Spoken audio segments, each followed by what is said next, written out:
Praise the Lord. சங்கீதங்களின் புஸ்தகம் 10ஆம் அதிகாரம்.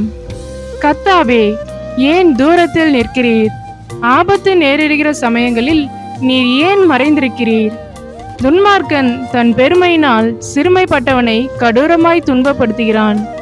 அவர்கள் நினைத்த சதிமோசங்களில் அவர்களே அகப்படுவார்கள்.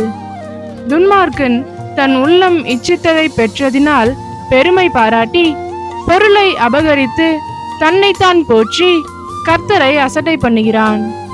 துன்மார்க்கன் தன் கர்வத்தினால் தேவனை தேடான். அவன் நினைவுகள் எல்லாம் தேவன் இல்லை என்பதே. அவன் வழிகள் எப்போதும் கேடுள்ளவைகள். உம்முடைய நியாய தீர்ப்புகள் அவன் பார்வைக்கு எட்டாமல் மிகவும் உயரமாய் இருக்கிறது.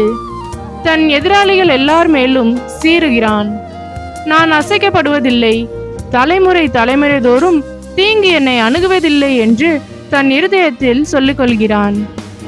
அவன் வாய் சபிப்பினாலும் கபடத்தினாலும் கொடுமையினாலும் நிறைந்திருக்கிறது. அவன் நாவின் கீழ் தீவினையும் அக்கிரமமும் உண்டு. கிராமங்களின் ஒளிபீடங்களிலே பதிவிருந்து மறைவீடங்களிலே குற்றமற்றவனை கொல்லுகிறான். திக்கற்றவர்களை பிடிக்க அவன் கண்கள் நோக்கி கொண்டிருக்கிறது. தன் கெபியில் இருக்கிற சிங்கத்தை போல மறைவில் பதிவிருக்கிறான். ஏழையை பிடிக்க பதிவிருந்து ஏழையை தன் வலைக்குள் இழுத்து பிடித்து கொள்ளுகிறான்.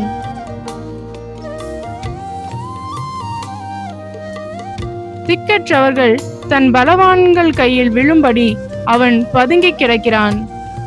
தேவன் அதை மறந்தார் என்றும் அவர் தம்முடைய முகத்தை மறைத்து ஒரு காலும் அதை காண மாட்டார் என்றும் தன் இருதயத்திலே சொல்லிக் கொள்கிறான். கர்த்தாவே, எழுந்தருளும். தேவனே, உம்முடைய கையை உயர்த்தும். ஏழைகளை மறவாதேயும். துன்மார்க்கன் தேவனை அசட்டை பண்ணி நீர் கேட்டு விசாரிப்பதில்லை என்று தன் இருதயத்தில் சொல்லிக் கொள்வானேன். அதை பார்த்திருக்கிறீரே, உபத்திரவத்தையும் குரோதத்தையும் கவனித்திருக்கிறீரே. நீர் பதிலளிப்பீர்.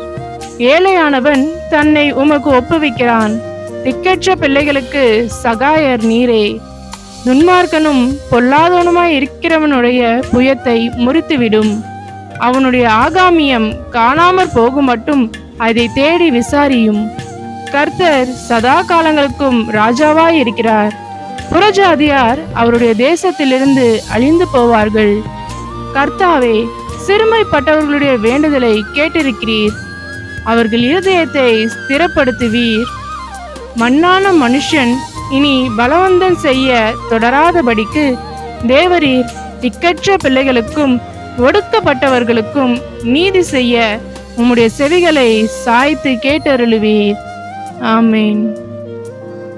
துதித்தலுடனே அவர் சந்நிதிக்கு முன்பாக வந்து சங்கீதங்களால் அவரை ஆர்ப்பரித்து பாடக்கடவோம்.